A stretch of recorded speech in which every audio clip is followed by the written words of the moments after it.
Thank you, Mr. Chairman. Mr. Farabee, the Forest Service used to have what was called the 10 a.m. rule. It was basically an informal policy that any fires spotted would be put out by 10 o'clock the next morning. We had the Tamarack fire last year in Alpine County. Lightning bolt struck a tree. That tree smoldered on about a quarter of an acre for about 10 days. Every day the Forest Service had helicopters flying over it to take pictures for Facebook, but never bothered to drop a bucket of water on it to put the damn thing out. On the 10th day it exploded, took out 70,000 acres, devastating the local community, which depends upon tourism, cost a number of families their homes.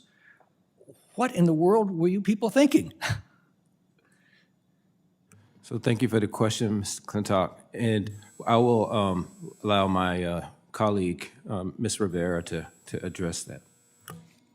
Yes, I'd be happy to talk about that. Thank you, Congressman, for that question. You know, the Tamarack fire is one of those challenges that we have when we have hundreds of large fires on the landscape and we're at preparedness levels. Wait a second though. This was a fire that could have been put out with one aerial drop and maybe a ground crew.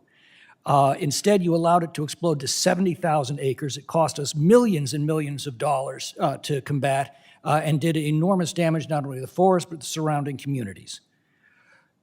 Why aren't we getting on top of these fires when they first break out, when we can easily put them out, rather than waiting for them to explode? And this is not the first time this has happened. It's happened over and over again. It's happened on Park Service land as well. We had the Reading fire about a decade ago. Same thing. On the very same fire footprint as the Tamarack, we had the Woodford's fire about 30 years ago. Same thing exactly.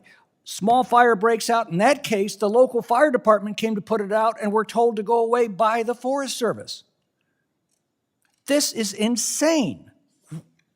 Please tell me that you're dropping that policy and that you will be vigorously attacking fires on their initial discovery rather than waiting for them to become these massive conflagrations.